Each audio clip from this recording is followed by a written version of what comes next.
"There's a body down there, I swear on my life!" I yelled, water dripping from my face as I stumbled out of the lake, heart racing like I'd sprinted a mile. People at Hollow Creek Lake had already started gathering. It wasn't every day a soaked man came out screaming nonsense while a golden retriever barked non-stop at the water's edge. My name's Todd McKinley, and up until this morning I was just a high school science teacher from Cedar Ridge, Kentucky.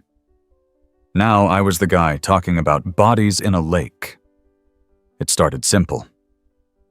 My dog, Buck, a 9-year-old golden retriever with a stubborn streak and a tail that could knock over a lamp, refused to leave the lake that morning.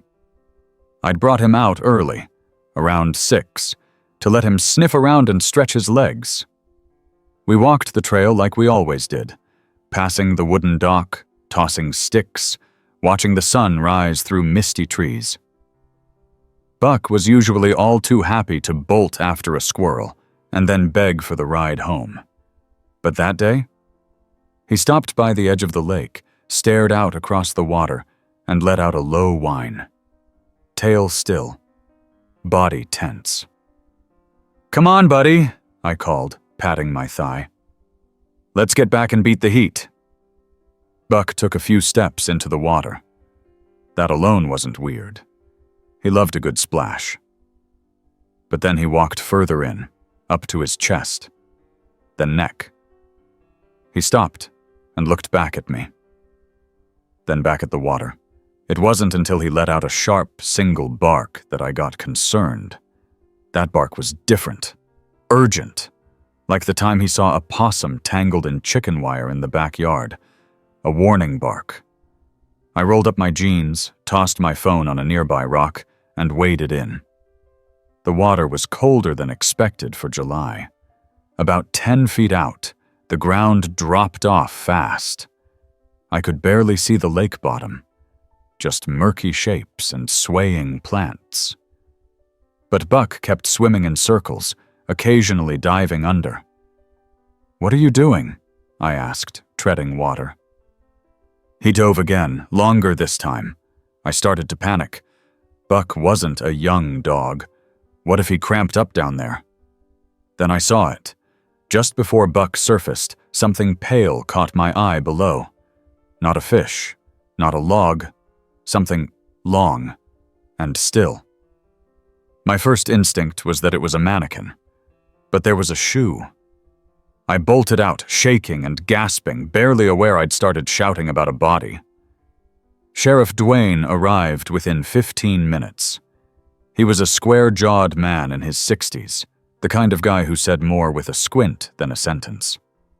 He and I went to the same church, though we'd only ever exchanged nods during potlucks. "Todd, you okay?" he asked as he eyed the gathered crowd. "Down there. I saw something. Might be a body."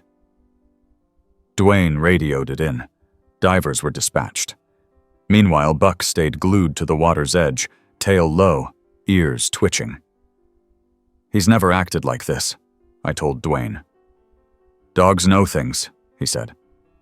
"My daddy's hound found a lost girl back in '74. Wouldn't stop howling under a porch. Turned out she was down there, scared out of her wits." I wanted to believe it was just my mind playing tricks. Maybe the sunlight filtered weird. Maybe it was trash or driftwood. But that shoe... The divers arrived around 8. 2 of them suited up while another laid out equipment. The lead diver, Mike, shook my hand and asked me to describe what I saw. About 20 feet out, near that fallen tree limb, something pale, a leg, I think. I saw a shoe. It was white, maybe a sneaker. He nodded and slipped into the water. The weight was brutal. People murmured. Someone took a video. Buck paced. When Mike surfaced 15 minutes later, he looked shaken. "You were right," he said. They pulled up what looked like a bundle of cloth at first, but when they unwrapped it, it was a boy, maybe 12. Pale as the moon, wearing a backpack. Everything stopped. Even Buck. Sheriff Dwayne had already radioed for backup and cordoned off the area. Within the hour, the lake was swarmed with officials, forensics teams, news vans. I was ushered away, given a towel and water, and asked to sit under a tree. "Do you know him?" someone asked. I shook my head. But Buck wouldn't sit. He kept his eyes on the water. Then, without warning, he started barking again. Loud, insistent. "What's he doing now?" someone asked. "I don't know," I said. "Maybe there's something else." The divers went back in. Another 30 minutes passed. Then came the second shock. Another body, this time a man, maybe late 40s, same general area, holding something in his hand, a wallet, as it turned out. They laid him out on the grass, faces grim. But Buck finally sat down, tail thumping once against the dirt. The story came together slowly. The man was identified as John Evers, a local handyman who'd gone missing 3 days earlier. The boy was his son, Tyler. No foul play suspected. Appeared to be a tragic boating accident. No one knew why they hadn't been found sooner, but Buck did. In the days that followed, Buck became something of a local legend. People brought him treats. Kids asked for photos. The local paper ran a story titled, "Dog's Instinct Solves Lake Mystery." But it wasn't over. Not for me. Not for Buck. Because a week later, he did it again. Same lake, same behavior. This time he led me to something else entirely. Not a body. Something buried. And this would change everything about how we saw Hollow Creek Lake. But that's getting ahead of myself. For now, all I could do was watch Buck sleep that night, his head rising and falling on his bed beside the couch, his chest moving with the slow, steady rhythm of peace. And I found myself wondering, what else did he know? The next morning, I woke to find him already sitting by the door. He was ready to go back. Buck sat by the door like a statue, his amber eyes locked on mine the moment I stirred from the couch. It was only just past 5 in the morning. The house was quiet, save for the soft hum of the refrigerator and the occasional chirp of a bird testing out its voice before sunrise. But Buck, he was already wide awake, tail giving a slow sweep across the floor like a broom in thought. "You want to go back, don't you?" I muttered, rubbing sleep from my eyes. He stood up as if on cue, giving a low whine. I threw on my boots, didn't even bother changing out of my t-shirt and jeans from the day before. My keys were still in the bowl by the door, and Buck was already in the truck before I could grab his leash. As we drove back down the gravel road toward Hollow Creek Lake, I kept glancing at Buck through the rear-view mirror. He stood the whole ride, ears perked, body tense, like he was listening to something I couldn't hear. I parked at the same pull-off near the dock, same spot we'd stood at when he first refused to leave the water. The air smelled like damp earth and algae, with the faintest hint of wild mint from the bushes nearby. Morning mist still hovered over the lake, clinging low and soft, like a ghost refusing to lift. Buck trotted straight to the shoreline. No hesitation. No sniffing around or casual wagging. He stared out at the same patch of water where they'd pulled up John and Tyler Evers just a week ago. "There's nothing left out there, Buck," I said, more to myself than him. But he didn't believe that, not even a little. He started circling the same spot on the shore, sniffing the ground like it held some secret. Then, without warning, he darted left, past the rotted dock and toward the tree line. I followed, stumbling a bit as I tried to keep pace. The morning dew soaked my jeans to the knee. Buck stopped near an old picnic table no one had used in years, its wood split and gray. There, beneath the table, half covered in pine needles, was a patch of disturbed dirt. I knelt down and brushed it aside. A wooden box, roughly the size of a tackle kit, with rusted hinges and a dent in the corner. I hesitated before opening it, glancing around like someone might jump out of the woods and stop me. But it was just Buck and me. Inside the box were a stack of papers, yellowed and warped from moisture. And at the top, a photo. It was old, black and white. A man in fishing gear standing proudly beside a boy with a huge grin. The lake was in the background. Behind them stood a boathouse that I didn't recognize. There was no boathouse at Hollow Creek. Then I noticed what was written on the back of the photo. You buried the truth, but the lake remembers. My hands started to shake. I dug deeper through the papers. There were letters, some typed, some handwritten, names I didn't recognize. Carl Withers. Benny Loke. One name, though, hit me like a punch to the chest. Harold McKinley, my grandfather. I sat there for a long time, letting the cool air settle over me, trying to piece together how my granddad's name ended up in a hidden box buried near a crime scene. He'd died back in '92, a retired game warden. As far as I knew, he'd lived an honest, quiet life, taught me how to fish, gave me my first pocket knife. Never talked much about his past, though. Buck nudged the box with his nose, then looked at me. You knew, didn't you? I whispered. The rest of the day blurred by. I brought the box home, spread its contents across the kitchen table, and tried to make sense of it. There were maps of the lake, marked areas, coordinates, dates ranging from 1964 to 1988. One letter stood out, dated July 1973. Harry, we can't keep doing this. The lake's hiding more than fish now. I know you swore to protect it, but people deserve to know. I won't stay quiet forever. Benny. I leaned back, eyes scanning the ceiling like it held answers. Was my grandfather covering something up? Something dangerous? Buck let out a quiet bark from the living room. I turned to see him sitting by the door again.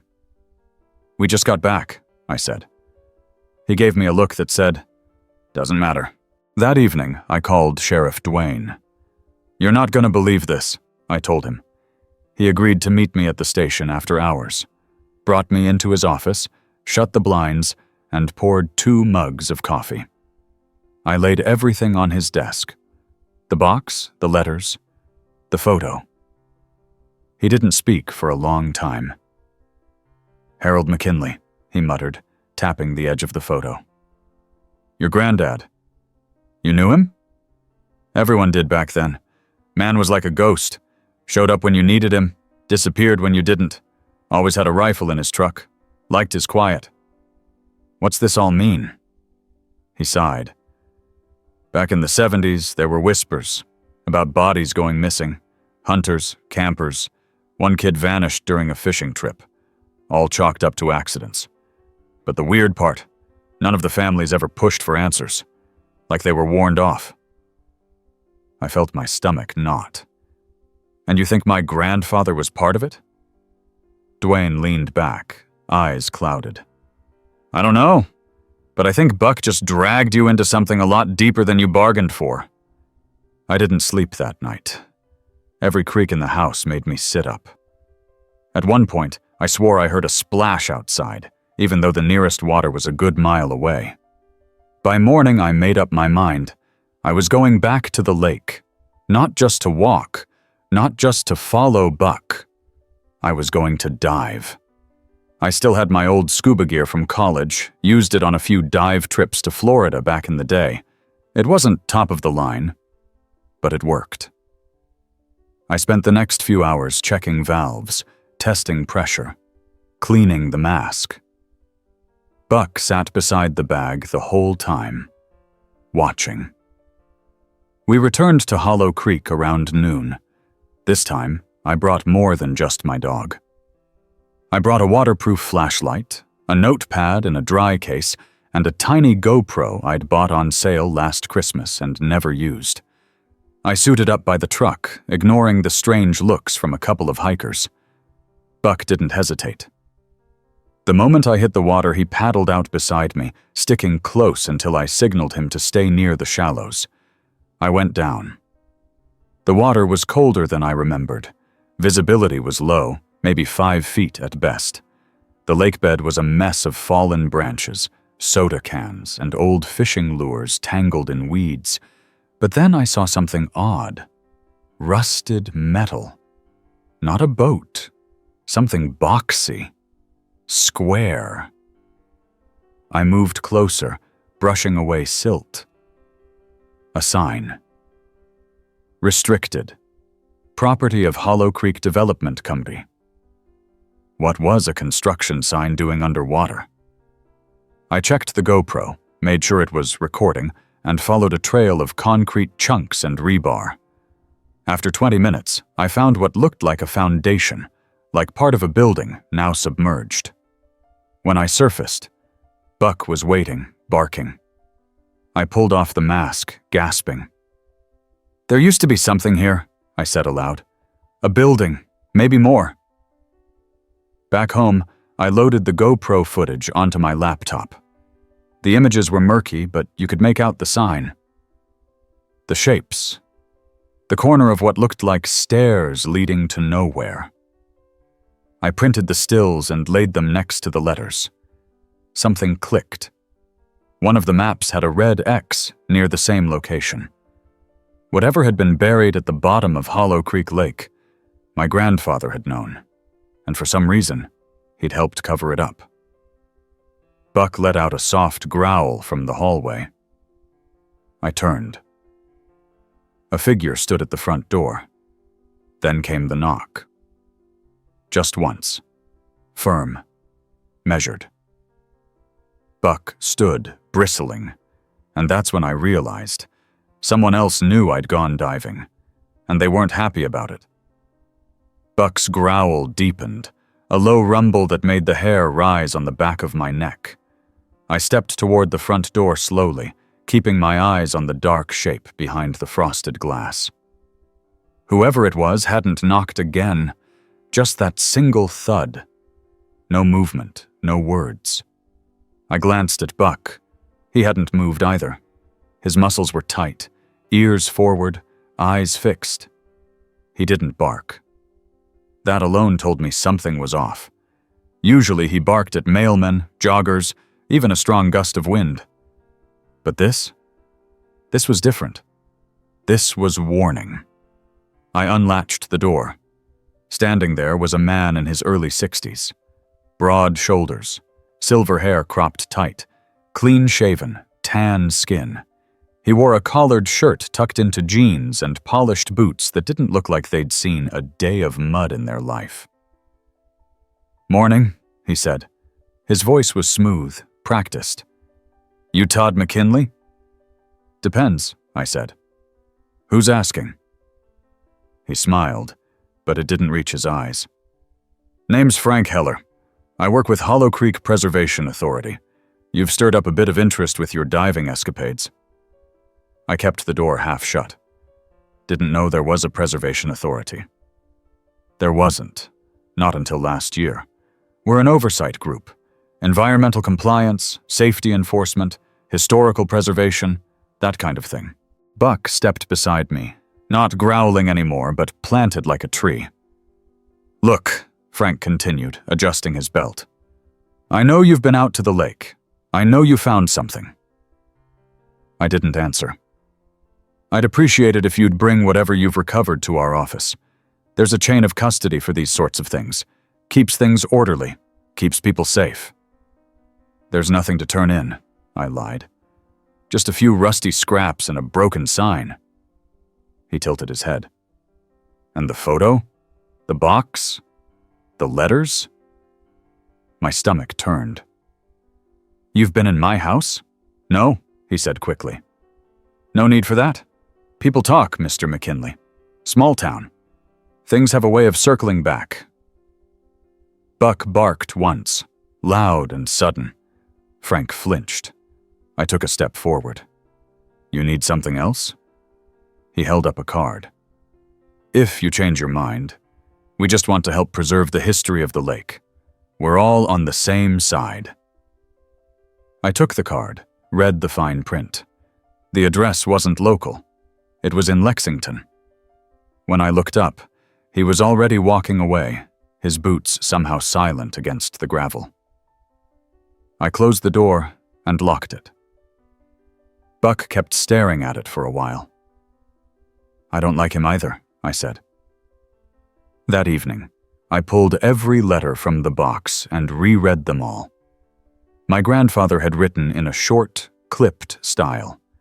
Nothing emotional, just observations, records, coordinates, mentions of incident sites, sealed boundaries, and one repeated phrase, "The concrete must hold." There was a pattern. All the coordinates, when plotted on a digital map, formed a crude circle around the lake. Not on the water, around it. Almost like a perimeter. What were they trying to contain? I needed help. So I called my cousin Eric. Eric was a few years older than me. We hadn't talked in a while, but he'd been a geology major before joining a land survey firm out west. If anyone could make sense of underground structures or what might be under that lake, it was him. Been a while, he said when he picked up. How's Kentucky? Creepy, I said.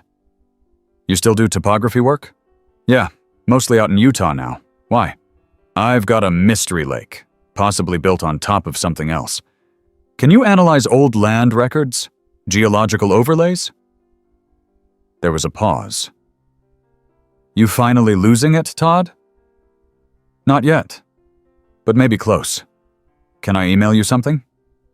Sure, I'm intrigued. I scanned the map, the letters, even the GoPro stills, sent them all over with a message that just said, "Tell me what you see." While I waited, I went back to the lake, not to dive this time, just to walk. Buck led the way, always just a step ahead, always turning back to check I was keeping up. We took the south trail, the one that curved along the ridge, less traveled, steeper. The trees there were thicker, and the canopy kept out most of the light. It felt cooler, older somehow. Then Buck stopped. He turned sharply off the trail and disappeared into the brush. "Buck!" I called, pushing branches aside. I found him 20 yards in, standing at the edge of a deep pit. It was perfectly round, about 8 feet across, filled with stagnant water and dark silt. "Sinkhole?" I muttered. Buck stood still. No barking. Just that same alert stance. I stepped closer and peered down. The walls of the pit were lined with concrete. Man-made. I tossed a stone in. It sank immediately with a thick glop. A few feet from the edge was a rusted pipe protruding from the ground. I knelt and ran my hand along it. It was sealed, welded shut. Another old sign lay face down beside the pipe. I flipped it over. Warning, containment system, do not disturb. Containment? This wasn't just a lake. This was a lid. A cap. And underneath, something waited. Eric called back that night. "You sitting down?" he asked. Should I be? I ran overlays from 50, 1975, and current. That lake wasn't always there. Used to be a valley. There was a mining town there in the 30s. Hollow Creek wasn't a body of water. It was a community. What happened to it? There was a collapse. 1941. Official records say it was a mining accident. Multiple fatalities. Then they flooded the area. Built a dam to create the lake. But here's the weird part. The dam doesn't serve any real hydro purpose. No power grid connection. No irrigation linkage. It's just there. My skin prickled. Eric, why would someone flood a whole town and not tell anyone? I don't know. But if I had to guess, to bury something they didn't want found. I didn't sleep again. My dreams were filled with water, endless and dark, with voices calling from below. Buck stayed close, his body pressed against the couch, like he was guarding me from something. The next morning, there were tire tracks outside my driveway. Not mine, not Eric's, not anyone I knew. Buck sniffed them, then looked back at me with a small whimper. That afternoon, I visited the Cedar Ridge Historical Society. It was a cramped office above the old post office, run by a retired librarian named Gene. He was in his 70s and remembered just about everything. "Hollow Creek?" he said when I asked. "Oh, you mean before the lake? Yeah, it was a township. Didn't last long. Bad mining contracts, sinkholes, real messy. Why don't people talk about it?" He shrugged. "Wasn't much to talk about. Folks moved, government flooded it. Not a soul objected. That always struck me as strange. You'd think someone would fight for their land." "Were there survivors?" "Few. Some moved east, some vanished. Heard rumors of strange things in the mine before the collapse. Lights, sounds. But that's old gossip." "You got any records? Photos? Blueprints?" He shuffled into the back room and returned with a thick folder. "Only copy I got. Be careful with it." I took it home and spent hours poring over it. One document stood out. A blueprint of the mine, dated 1939. Deep shafts, side tunnels, one labeled Restricted, Sector 7. Buck sat beside me, watching. When I touched the page with Sector 7, he growled. I stared at him. "What are you trying to tell me?" That night, I wrote it all down. Everything. Every dive, every letter, every word Frank Heller had said. I saved it to a flash drive and tucked it inside a hollow in the back of Buck's collar. Just in case. Because whatever was under that lake, I was going to find it. And someone clearly didn't want me to. The next morning, Buck led me straight to the west side of the lake, where the underbrush grew thick, and the trees seemed older than the rest of the forest. There, hidden beneath fallen branches and moss, was a hatch. Metal, round, bolted shut. Beside it, another sign. This one half-rotted. "Emergency access, Hollow Creek Containment Sector 7. I knelt down and ran my hand across the bolts. Buck let out a soft huff. "Yeah," I said. "We're going in." The hatch groaned under my hand, the metal cool and slick with dew. It wasn't locked, just rusted tight with time. Buck stood at my side, silent, ears perked. His eyes didn't leave the dark seams of the hatch. I wrapped both hands around the latch, braced my boots against the mossy ground, and pulled. It didn't move at first. Then, with a sharp creak, the seal broke. A gust of stale air rushed out. Earthy, metallic. Beneath the smell of rust and damp stone was something else. Something faintly chemical, like cleaning fluid left too long in a sealed room. Buck sniffed once, then took a step back. I clicked on my flashlight and aimed it down into the dark. A metal ladder descended into a narrow shaft lined with concrete. The walls were wet with condensation, and tiny roots poked through cracks like searching fingers. I glanced at Buck. "Stay here. If anything happens..." I paused, realizing how absurd it was to give instructions to a dog. But Buck just stared back, as if he understood. I started down. The metal rungs were cold and slightly slick. The deeper I went, the thicker the air became. Damp and heavy, like a basement that hadn't been opened in decades. After about 20 feet, the shaft opened into a larger chamber.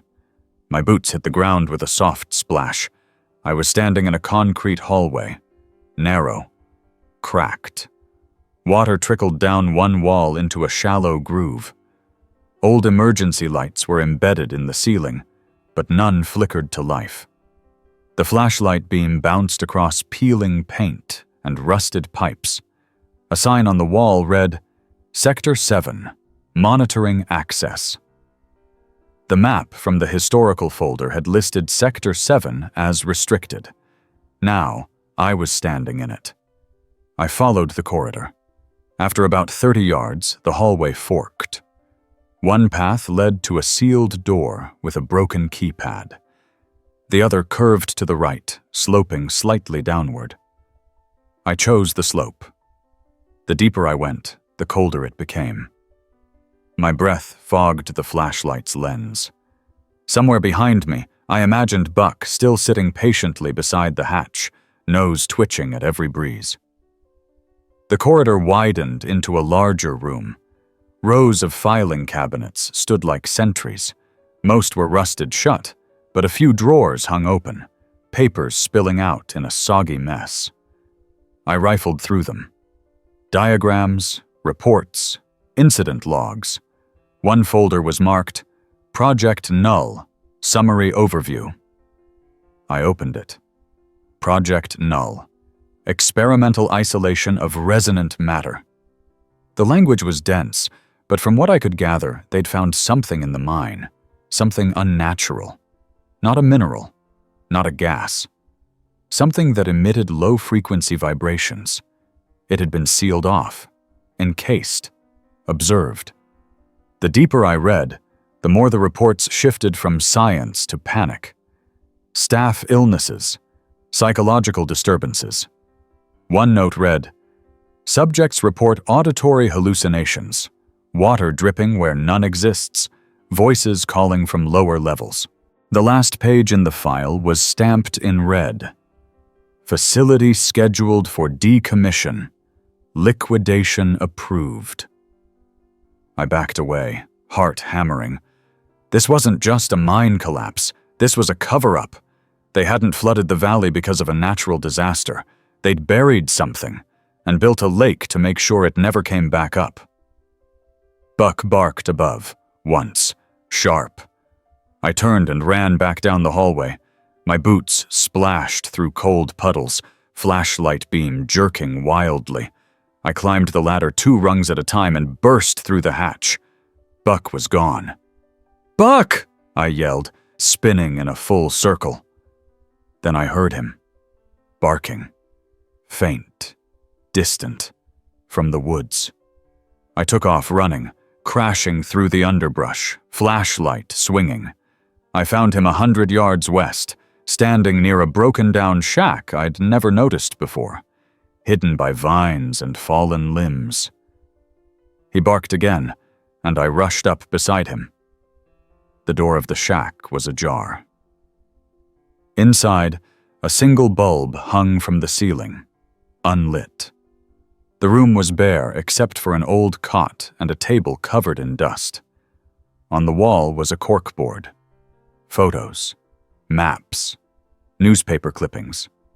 One showed my grandfather, younger, wearing the same uniform from the old family photos, standing beside a man I now recognized, John Evers, the man they'd pulled from the lake.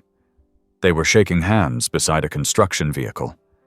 In the background, the early framework of what would become the dam. Another photo showed the lake, empty, the valley visible, structures intact, and in the center, a massive circular pit being filled with cement. Next to the photos was a note. McKinley knew. So did Evers. The others vanished, but I stayed. Someone has to watch the water. It was signed with initials, C.W. Carl Withers, one of the names from the letters. I turned to Buck. He lived out here, watching, guarding. Buck let out a low whine, then walked to the corner. Scraped at the floorboards with his paw. I knelt and pulled the boards loose. Another box. Inside, cassette tapes. Dozens. each labeled with dates spanning from 1981 to 2003. Each marked Lake Status Log. I took one and held it up. There were notes scrawled on the side. Unusual surge, interference, audio disruption, drumming sounds at 2:13 a.m. I didn't have a tape player, but I knew someone who might. Sheriff Duane didn't even blink when I showed up at his office that night. "You look like a man who's been digging where he shouldn't," he said, pouring us both coffee. I laid out the tapes. He looked at them, then raised an eyebrow. "Takes me back. Still got my dad's old player in storage. Give me 5 minutes." He returned with a dusty silver cassette player. We popped in the first tape. Static. Then a voice. "This is Carl Withers. March 14th, 1984. Lake surface calm. Minor tremor registered on West Bank. No visual anomalies. Audible humming persisted for 17 minutes. End log." We played the next. June 3rd, 1987. Fish kill reported near intake valve. Water temperature spiked. No known cause. Checked containment. Seals intact. Surface tension disrupted at 3:12 a.m. Heard it again. Same voice, same call. Duane leaned forward. "What voice?" I fast-forwarded. Static. Then, a faint sound, like someone humming. Melodic. Low. Rising and falling like a lullaby sung underwater. Duane turned off the player. He looked at me long and hard. "You understand now, don't you? This lake, there's something beneath it, not just concrete and old tunnels. Something older, something alive, maybe, or trapped." I nodded. "My grandfather tried to seal it away, but it's still there. And your dog? Buck, he senses it. He's trying to help me understand it." Duane rubbed his face. "We need to make a decision. Either we expose this, or we make sure no one ever finds it again." Buck barked once, loud, sharp. He was at the door of the station, facing the lake in the distance.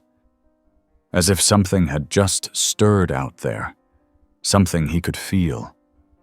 And I suddenly knew. This wasn't over, not even close. The lake was waking up. Duane stood silent, staring out the window at the lake beyond the trees. The sun had barely started to rise, casting long shadows over the water. The tapes sat on the desk between us, silent now, but heavy with implication. Buck lay at my feet, eyes open, ears twitching every so often like he was tracking something none of us could hear. I looked over at the sheriff. "You believe me now, don't you?" He nodded slowly, hands clasped behind his back. "I always had my suspicions. My daddy talked about strange things when I was a kid, said the lake was cursed. My mother called it nonsense. I never put stock in it. But now," he gestured at the tapes, "I can't ignore this." "What do we do?" I asked. He sighed and turned to face me. "We need proof. Real, undeniable evidence. Not just old recordings and rumors, something that can't be waved away by some official in a suit." I thought about the dive site, about the hatch, the concrete foundation I'd seen in the lake bed, the incident reports. "Then we go back in." Duane hesitated. "You sure that's smart?" "No," I admitted, "but it's necessary." He stared at me for a beat longer, then gave a tight nod. "All right, we'll do it right. I'll pull some strings, get us some gear, keep it off the books. But Todd," he stepped closer, lowering his voice, "we don't tell anyone else, not until we know exactly what we're dealing with." Buck rose and trotted to the door without being called. "Looks like he agrees," I said. The next 48 hours were a blur. Dwayne pulled in a favor from a retired state police diver named Ray Cochran. Ray was a quiet man with a weathered face and slow movements, like someone who'd seen more than his share of secrets and learned not to speak too fast about any of them. When he showed up at my place with a battered van full of dive equipment, he didn't ask many questions. "You got coordinates?" he asked. I handed him the map with the marked perimeter. "Here, and here, and there's a hatch about half a mile into the woods west of the shoreline." He studied it, then grunted. "This is no ordinary lake." "No," I said, "it isn't." We agreed to dive at night, less attention, fewer questions, fewer people out hiking or kayaking or fishing. The moon was high and full when we arrived. The lake shimmered like black glass. Not a single ripple disturbed the surface. Even the frogs had gone quiet. Buck didn't bark. He didn't growl. He just stood there, rigid and alert, eyes on the water like he expected something to rise out of it at any moment. Ray and I suited up while Dwayne kept watch from the tree line. We carried extra lights, waterproof cams, and small oxygen tanks to keep things mobile. I took a deep breath, adjusted my mask, and followed Ray into the water. It was colder than before, deeper somehow. The lake bed sloped down quicker than I remembered. We reached the first coordinate, where I'd seen the foundation. There it was, a rectangular structure half buried in silt and algae. A corner of concrete wall still jutted from the lake bed, its edges worn down by time. We circled it slowly, shining lights into the open space that had once been a window or ventilation shaft. Inside, debris floated in slow motion, planks of wood, what looked like a rusted toolbox, and bones. Animal, maybe, but large, twisted. Ray gave a signal and pointed downward. We descended to the floor of the lake bed, where another strange formation appeared. A circle of smooth stones arranged with purpose. Too perfect to be natural. I hovered over it, breath short. The stones pulsed faintly in the flashlight beam, and just for a moment, I thought I heard that low humming again. Ray moved closer and held up a hand. "Stop." He pointed to the silt just outside the circle. I swam over. There was something embedded in the mud. I reached down and dug carefully. My fingers closed on metal. It was a box. We surfaced together. The box clutched tight against my chest. Buck barked once the moment he saw me, then fell silent again. We dragged the box to shore, laid it out on a tarp, and pried it open. Inside, documents, a sealed tape, a journal, and photos. Black and white. Blurry, but unmistakable. In one photo, taken from above, you could see something moving beneath the water. Something enormous. Coiled, pale, with eyes that glowed in the flash. Ray stared down at it. "That's not possible." "No," I said, "but it's real." We sat in stunned silence. Buck paced the edge of the water, nose twitching. The journal belonged to Carl Withers, the same man who'd lived in the shack. The entries were brief, clinical, but increasingly frantic. April 9th. Noise from below again. No visual confirmation. May 2. Lost 2 sensors. Pressure spike registered at 3 a.m. Something shifted. June 10th. Dreamed of it.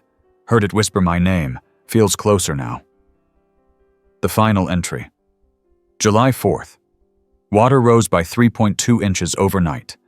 Entire containment structure may be compromised. If I don't make it back from the dive, tell McKinley the seal is breaking. McKinley. My grandfather. He'd known Carl.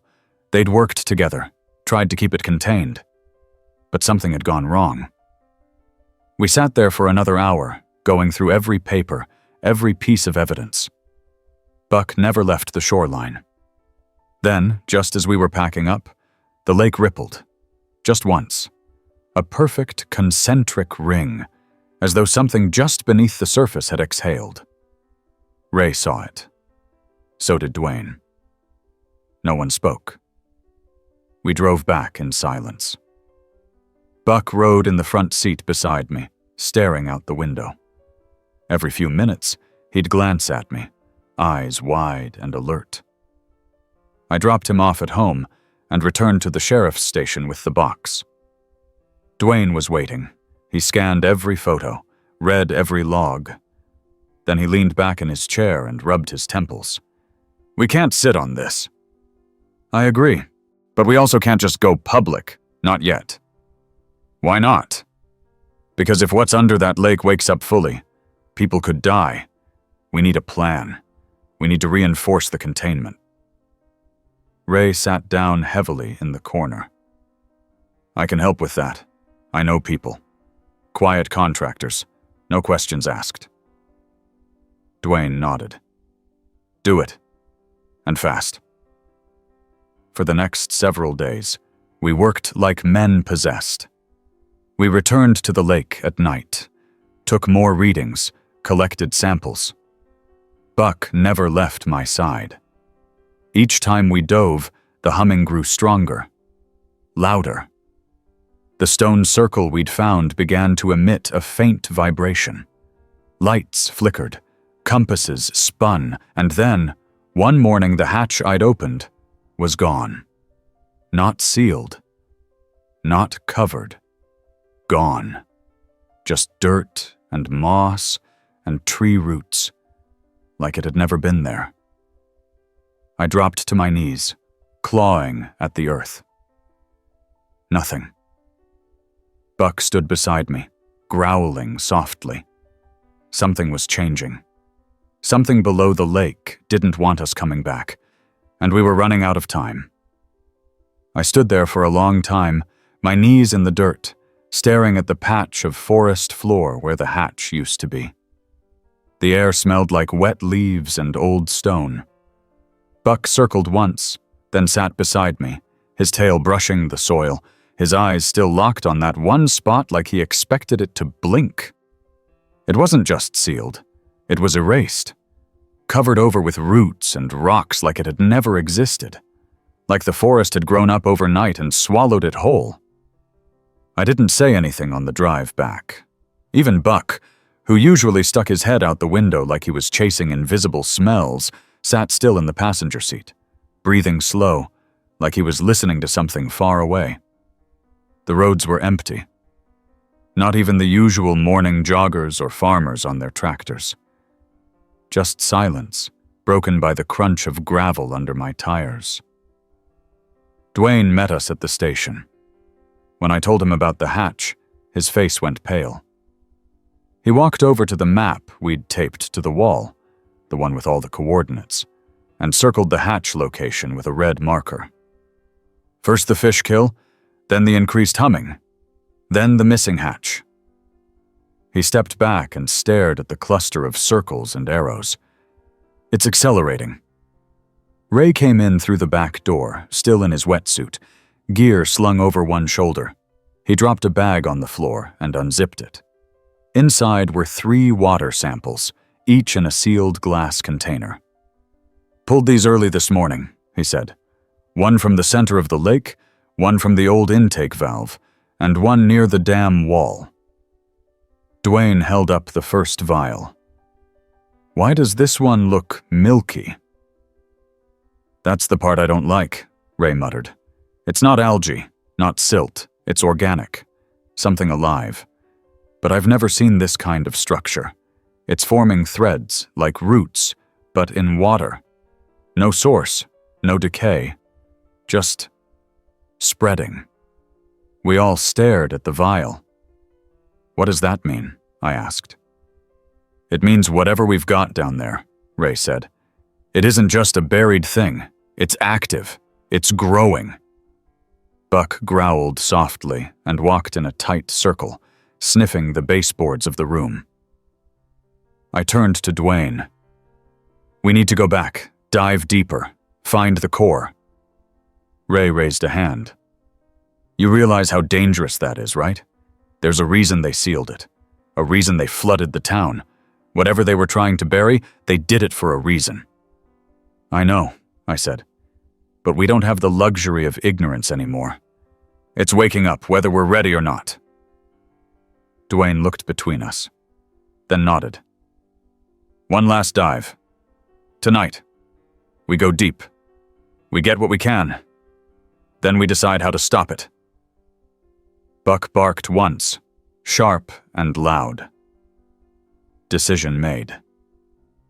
We returned to the lake after sundown. No moon this time, just clouds and the soft shimmer of distant lightning on the horizon. The lake looked like a pit of ink. Still. Bottomless.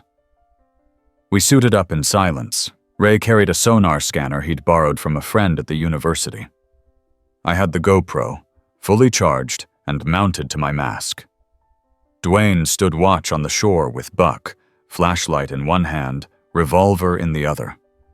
Ray and I slipped beneath the surface. The water swallowed us whole. This time we went straight down, past the structures, past the stone circle, past the boundary markers. Deeper than before. Deeper than anyone had gone. The scanner beeped softly.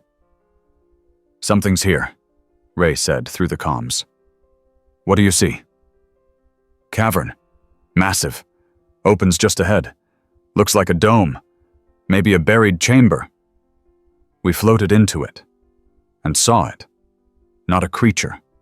Not a monster. A structure. Perfectly round. Black stone. Covered in markings that shimmered faintly even in the dark. It pulsed. Not visibly, but through the water itself. I could feel it in my chest. A slow rhythm.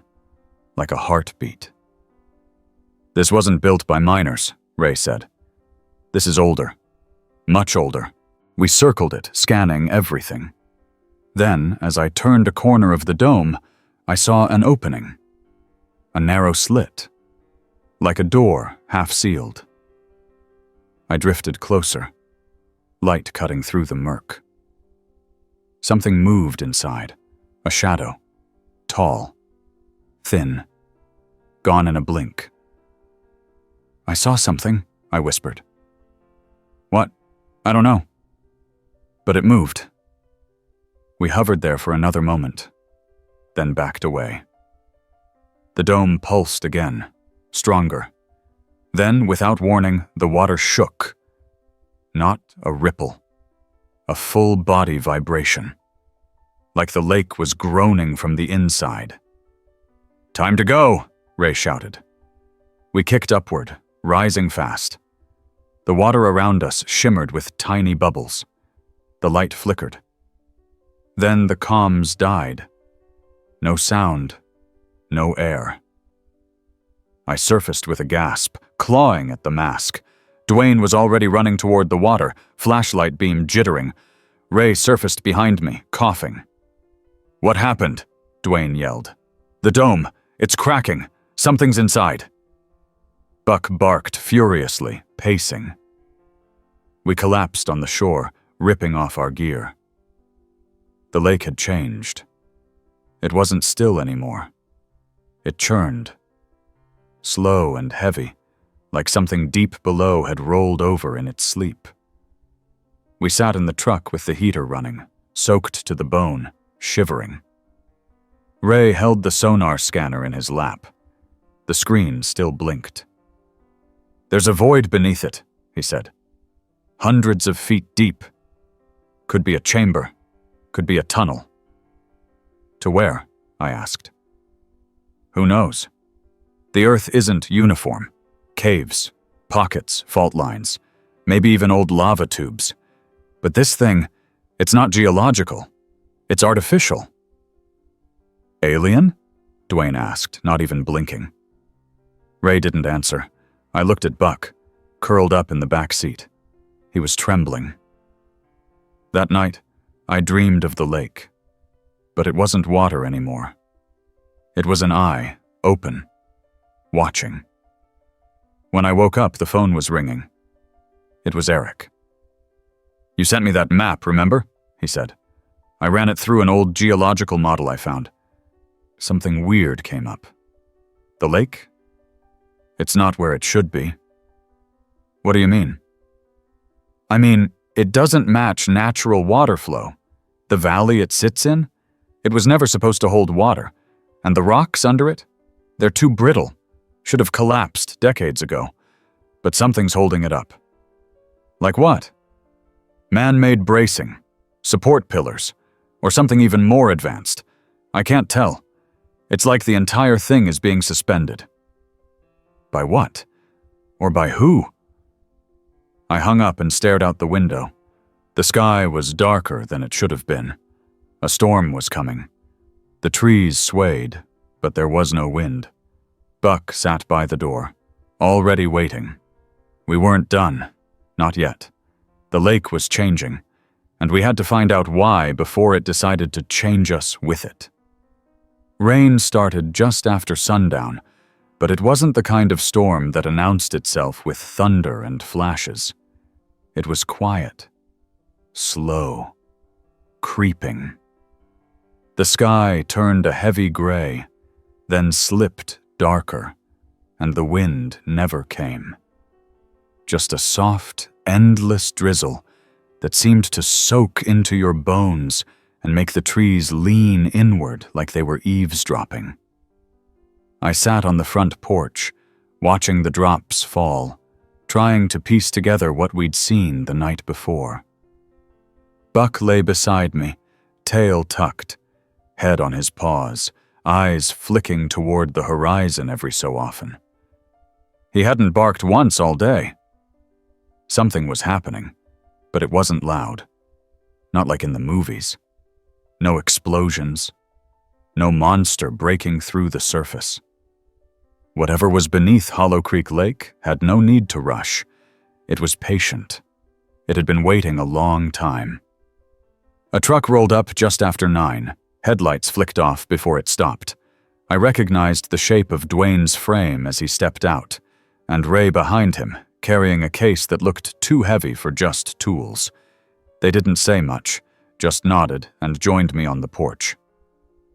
"We're running out of time," Dwayne said, wiping rain off his forehead. Ray opened the case. Inside were high-end equipment pieces I didn't recognize. Some kind of underwater sonar reader, temperature sensors, and what looked like a small, handheld seismic probe. "Borrowed these from a guy I know in Tennessee," he said. "Cost me more favors than I had to give, but he didn't ask questions." "What's the plan?" I asked. "We test the perimeter," Ray said. "Not the center, not again, not unless we absolutely have to. We go around the lake, find the weakest point in the containment. Something's moving beneath the lake bed, and I want to know where it's trying to break through." "And if it already has?" Ray didn't answer. We left before midnight. Buck rode with me in the front seat again, pressed close, silent. Dwayne followed in his cruiser. Ray brought the gear in his van. The lake was black when we arrived, reflecting nothing, as if it had absorbed the sky. We split into 2 teams. Ray and I took the east bank. Dwayne stayed with the truck and monitored the scanner feeds. We carried portable sensors and staked them into the mud every 100 feet, each one set to measure shifts in temperature, ground movement, and vibrations. Buck followed close, his paws sinking into the wet earth, his breathing slow and even. He didn't whine, didn't bark, but he kept glancing toward the water, ears twitching. The first few sensors picked up nothing. Normal readings. Slight tremors, probably from distant thunder or wind. But at the 4th sensor, everything changed. As soon as we planted it, the ground beneath us vibrated. Just once, barely noticeable. But Buck froze. I knelt and pressed my hand to the dirt. It felt like something shifted underneath. Not just earth, like something flexed. Ray looked at the scanner. "It's there, movement, deep but not geological. This isn't tectonic." We waited. Then it pulsed again. This time, the water rippled. Back to the truck, Ray said, already moving. We returned fast, sensors still transmitting. Dwayne stood by the monitors, staring at a screen. Whatever it is, he said, it's circling, not just random shifts. It's moving along the outer ring of the lake bed, staying low, but it's not idle anymore. He pointed to the trail on the screen, a slow, deliberate loop. It's looking for a way out, I said. That's when the lights cut out. The entire area went dark. The truck, the van, the handheld monitors, even the flashlights. Dead. Only the rain made sound now, falling steadily on leaves and water. Buck growled deep in his throat. Dwayne pulled his revolver. Ray grabbed a flare from the emergency kit and lit it. Red light painted the trees in long shadows. For a second, everything looked like it was on fire. Then the lake shifted. Not a ripple. A swell. Like something enormous shifted beneath it. Then, near the south end, a plume of water shot upward, 10 feet high, like a whale breaching. But there was no whale. The flare's glow caught something in that spray. Pale. Glinting. Then it vanished. We stood frozen. Ray was the first to move. We need to go. We need to go now. We grabbed what we could and packed the trucks. Buck wouldn't get in the van. He refused. Kept barking at the lake, loud and wild. I opened the passenger door of my truck. Come on! He finally jumped in. Back at my house, the power was out too. Dwayne checked his phone. Signal's down. Tower's not responding. Landlines are dead. Ray slumped into a chair, eyes wide, staring at the floor. It's disrupting electrical fields. Interference. The pulses aren't just energy. They're signals. Signals? I asked. To what? Dwayne asked. Ray didn't answer. We stayed in that dark house until dawn. The rain never stopped. By morning, the air smelled different, like metal, like blood. I stepped outside. The ground was soft, not muddy, spongy. The trees were leaning closer than they had the day before, and the lake had grown. At least 2 feet higher. The shore had swallowed part of the path. The dock was gone, submerged. Buck barked once, sharp and high. And then I saw them. Footprints, bare, human. Walking out of the hook and toward the tree line. They weren't mine, and they weren't alone. There were 3 sets.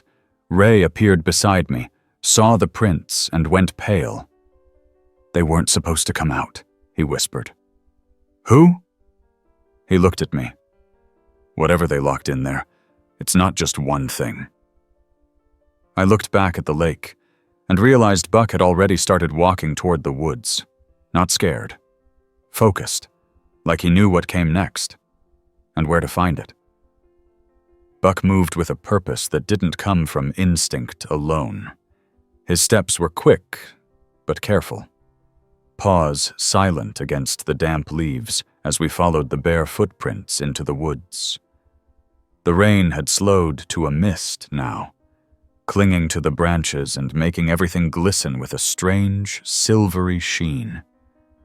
Dwayne and Ray followed close behind, both of them quiet, their eyes darting between the trees like they expected something to step out at any second.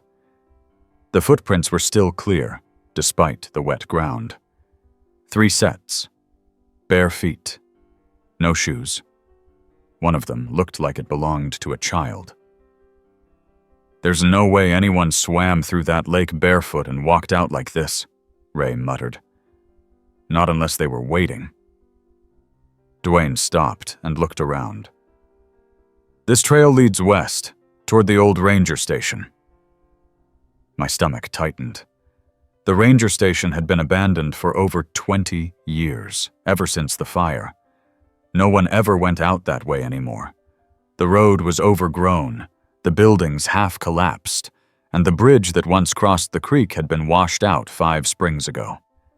If someone, or something, was heading there, it wasn't for shelter. We hiked in silence. The mist grew thicker the deeper we went. It dampened sound, muffled our breathing, swallowed our footsteps. Even the birds were silent. The woods, usually alive with crickets or frogs or distant howls, felt like a vacuum. Buck stopped at the edge of the old trail. He sniffed the air and gave a low, uncertain whine. Not fear, not warning. Something else, like confusion.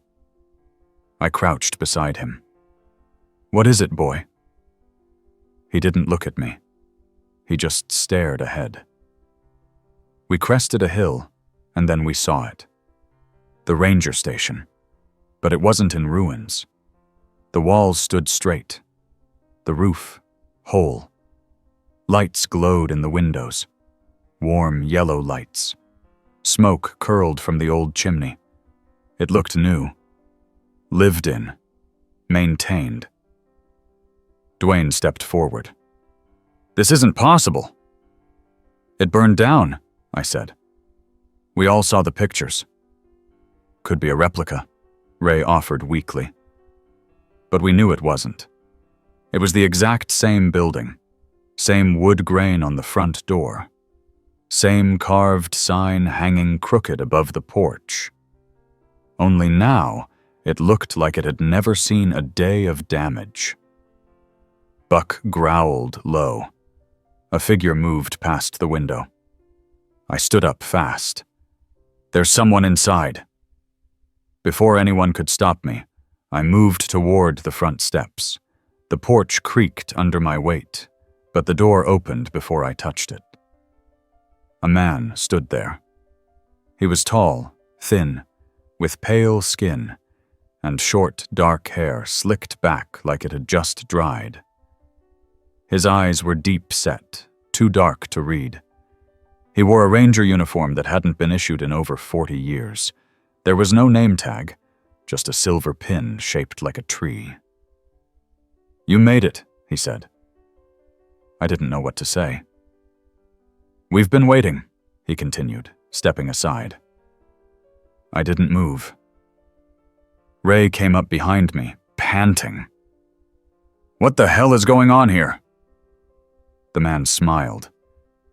"It's time you heard the rest of it. Come in. He left it all for you." "Who?" I asked. "Harold McKinley." "My grandfather." The man didn't wait. He walked back inside and disappeared into a hallway lined with oil lamps. I looked at Dwayne. "We came this far," he said, shrugging. We entered the station. It was warm inside. Too warm. A fire crackled in the hearth, and the walls smelled faintly of cedar and old books.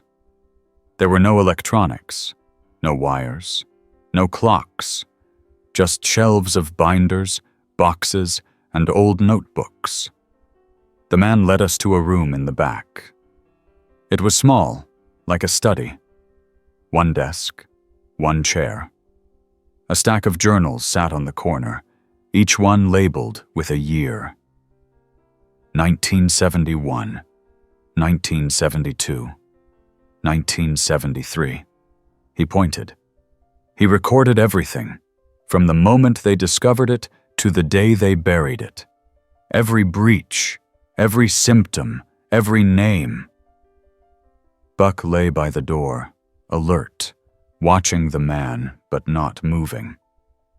I picked up the first journal. It started with an entry from June 9th, 1971. "They found the chamber today. Thought it was another mine shaft. Sent 3 men down. Only one came back. He won't speak. He won't eat. Just hums." The entries grew darker. "They brought in concrete. Tried to seal it, but the water wouldn't stop. It kept finding ways in. We dug trenches. Diverted the runoff. It didn't matter. Then, we tried to burn it. Fire won't take. Nothing will." Another entry. We can't destroy it. We can only contain it. The lake is the only way. Water dulls it, holds it, masks the signal, but we have to keep watching. If the signal gets out. The page ended there. Dwayne picked up a different volume. They knew, he said. All of them. The town council, the developers, even the state officials. They just decided to hide it. Ray was scanning a map pinned to the wall. This shows the entire containment perimeter. Not just the lake, the valley, the ridges, even the ranger station. The man stood silently in the doorway. I turned to him. How are you here? He gave a thin smile. I was born here, before the flooding. My family didn't leave. We stayed. Someone had to. Harold came back after the war. He took over when my father died. When he passed, I stayed. You never aged? Ray asked. The man didn't answer. Instead, he stepped back into the hallway. When we followed, the station was gone. Not ruined, not burned. Gone. We stood in an empty clearing. The mist swirled low over patches of grass and wild moss. No porch, no chimney, no firelight, no door. Only Buck, still standing beside me, nose high, ears alert. Ray dropped to his knees. I don't understand. Dwayne held the journal he'd taken. It was still in his hands. Real. Tangible. The books are here, he said slowly. That means it wasn't just a trick. We were meant to find them, I said. He wanted us to know what they couldn't say back then. Buck turned toward the lake. We could just barely see the shoreline through the trees. And something else. Lights. Dozens of them. Flickering. Like lanterns or torches, lined up in a slow, snaking pattern. They weren't moving fast, but they were moving toward the water. Dwayne raised his binoculars. People, he said, or something shaped like people. We watched for a moment longer. Then Buck took off, running toward the lights, not barking, not afraid. We followed. Because whatever was coming next, it wasn't going to wait. Buck ran ahead with his nose low and his tail high, weaving between trees like he already knew the route. The rest of us followed in silence, trying to keep pace through the wet brush and soft, spongy ground. Every so often I looked back, half expecting the ranger station to reappear behind us or vanish from memory entirely. But the clearing remained empty, swallowed again by fog and shadow. The lights we'd seen from the trees were still moving. Closer now, more defined. They weren't flashlights. They weren't campfires. Each glow hovered chest high, flickering with a soft amber hue that didn't light up the space around it, like it was burning inside itself. And the people, if that's what they were, walked in complete silence. No footsteps, no breathing, no rustle of clothes or leaves. Ray slowed to a stop beside me, squinting. They're heading to the lake, every single one. Dwayne checked the journal tucked under his arm. They mentioned this. They called them the returners, people who'd come too close, who'd heard the call. Some disappeared. Some came back changed. Changed how? I asked. He didn't answer right away, just pointed to one of the entries. They stop needing light. They stop needing warmth. Some don't speak anymore. Some don't even blink, like they're waiting. Waiting for what? We crept closer. From behind a downed tree, I got my first clear look. There were over 30 of them. Men, women, teenagers, all barefoot, all dressed in plain clothes that didn't match any decade I recognized. Some looked like they belonged in an old photograph. Suspenders, work boots. One man wore a woolen vest that hadn't been common since the 1940s, but their faces were calm. Not blank, Not lost, just content, like they were returning to something they'd missed. Buck stopped at the edge of the clearing and sat. Not out of fear, out of respect. Dwayne stepped up beside me. "Do you see that?" He pointed past the group. The lake had changed again. Its surface glowed. Not bright, just a shimmer, like moonlight beneath the water, even though the sky was dark and clouded. Shapes moved below the surface, too deep to make out, but definitely alive. One by one, the figures stepped into the lake. No hesitation. The water swallowed them gently. Each disappeared beneath the surface without a ripple. No splashing. No struggle. And the lights went with them. Ray stood stiff beside me. "That's not drowning. That's something else." "We need to record this," Dwayne said. "Get it on film. Something." I raised my phone. Dead. Ray tried his camera. Nothing. "They're killing the signal again," I said. Dwayne clenched his jaw. "We need to get back. If this thing's calling people now, it's not just escaping. It's recruiting." We backed away, trying not to draw attention, though none of the returners had even looked at us. Buck didn't move until we started walking, and even then he stayed behind us, ears twitching every few seconds like he was still listening to something in the trees. When we finally reached the trucks, we found the windows fogged over from the inside. The doors were unlocked. Nothing was stolen. But all of the equipment had been moved. Not taken. Rearranged. Ray's sonar scanner now pointed at the sky. Dwayne's revolver lay neatly on the dashboard. And on my seat was a journal I hadn't brought with me. It was thinner than the others. No date, no markings. Just a single phrase handwritten across the cover. "The Last Watch." I opened it. The handwriting wasn't my grandfather's. It was mine. Not similar, identical. Every letter shaped the same way I wrote, every line spaced just as I would. I flipped to the first page. I was never meant to leave the lake. None of us were. I shut the book. Ray stared at it like it was toxic. "That's not possible." "It's not just in the water," I said. "It's in time. In us. Maybe it's always been here." Dwayne climbed into his cruiser. "We need to seal it again, or bury it deeper. If this thing spreads, it won't stop." Back at town, things were already unraveling. Power lines buzzed strangely. Dogs barked through the night, staring at nothing. 2 local kids had gone missing from their campsites near the South Ridge. A woman at the diner said she saw a man standing knee-deep in the river behind her property, humming a song she didn't recognize. She said he didn't blink. The next morning, he was gone. Ray started assembling something at his garage. Big tanks, thick pipes, heavy-duty generators. When I asked, he said it was a pump system, one designed to drain a section of the lake.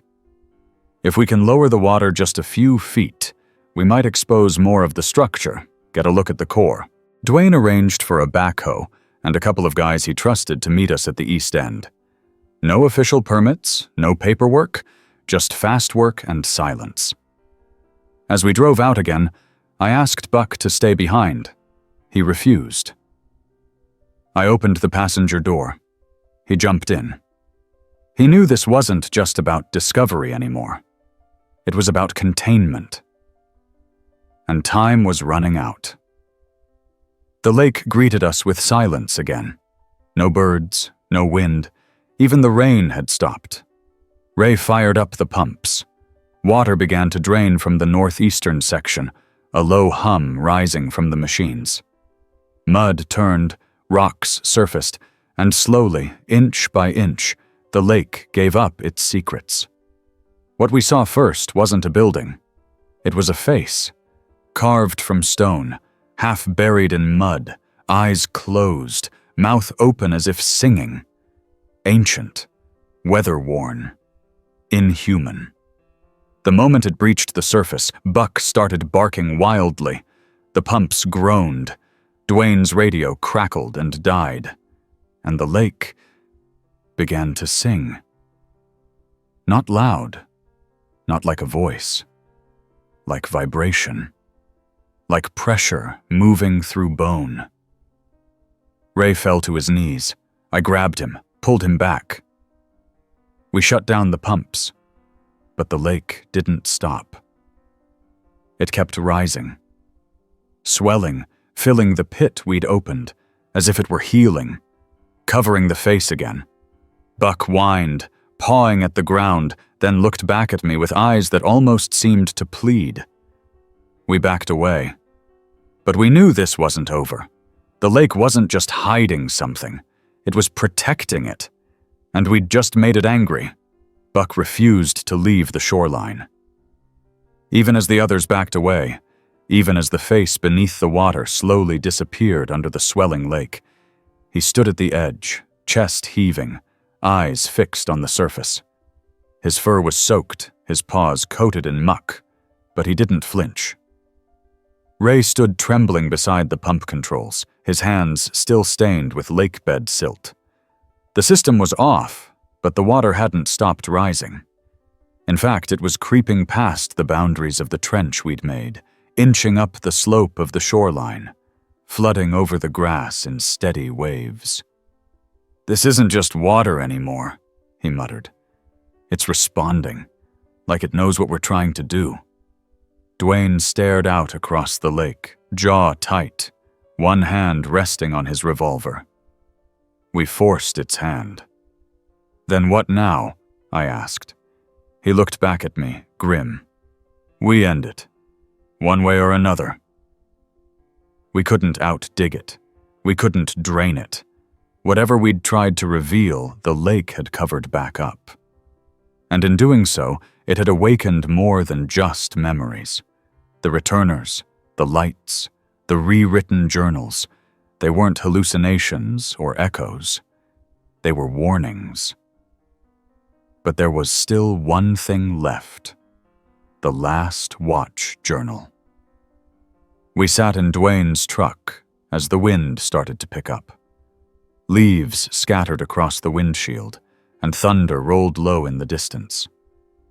I opened the journal again, flipping past the first page, past the line written in my own handwriting, until I reached a section I hadn't seen before. The entries weren't dates. They were coordinates, dozens of them, all in a spiral formation around the lake. And in the center, a single word: sink. Beneath it, smaller text. Beneath the dome, a chamber of air, buried but breathing. This is its core. Seal the chamber, and the signal ends. Collapse the dome. Collapse the song. Ray leaned over my shoulder, reading fast. "He's saying there's still a way to stop it." Dwayne tapped the page. "Sink it for good." "But we tried that already," I said. "The lake is full." "No," Ray said, straightening. "Not with water, with force, pressure. Collapse it from within." "Explosives," Dwayne said. "Military grade." I looked at him. "You got access?" He nodded slowly. "I know a man in the guard who owes me a favor. Retired now, runs a quarry just outside of Richmond. Keeps old gear, off books." We moved fast. Buck stayed with me the whole time, riding beside me in silence as we drove out of town. Dwayne made the call. His friend didn't ask questions, just gave an address and said to bring cash. We picked up 4 shaped charges, enough to blow through reinforced concrete. Ray rigged them with a timer and a remote detonator, tested every component twice. We prepped everything under the cover of night. No lights, no noise. The next evening, we returned. The lake had risen another foot. The trees closest to the waterline were drowning, their trunks submerged, roots exposed and struggling. We set the charges at 4 key points, based on the coordinates from the journal. The spiral formation. Ray said if the pattern was right, the concussive wave would fold inward, collapsing the air chamber and crushing the dome. "Won't kill it," he said, "but it might trap it again. Deep enough it can't surface. Not for a long time." "Long enough?" Dwayne said. We finished the last charge by midnight. Then we waited. The wind picked up again. The lake shuddered. Small waves lapped at our boots. And then Buck stood up. He faced the water and barked. Once, twice, a third time. Then he started walking. Not toward the trees. Into the lake. "Buck!" I shouted. He didn't stop. He moved slowly, deliberately, into the rising water. His fur floated around him like kelp, but he didn't struggle. His head stayed high. His eyes never left mine. "What's he doing?" Ray asked. "He's going to the center," I whispered. Dwayne stepped forward. "He knows where it is." We followed. Slowly. The water was cold, but not unbearable. It sucked at our legs, clung to our clothes. Every few steps we felt vibrations beneath our feet. Humming, low and constant. Buck led us past the tree line, past the submerged dock, into the deepest part of the lake, where the moonlight vanished and only the soft glow beneath the water remained. Then he stopped.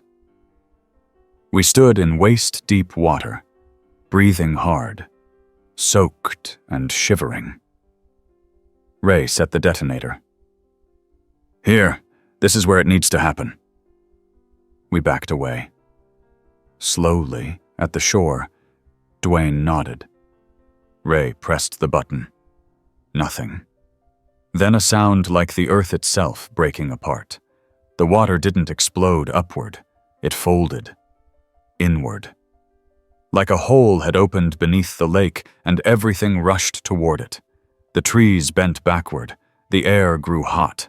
Light poured out of the water, then vanished. A deep boom rolled through the valley. Then silence. The lake was still. Steam rose from the center, thick and curling. The glow was gone. The humming stopped. Buck emerged from the water, walking slow, head low, soaked but steady. He came to me and leaned against my leg. We stood there for what felt like hours. The next morning, the water level had dropped by nearly 5 feet. The shoreline returned. The forest calmed.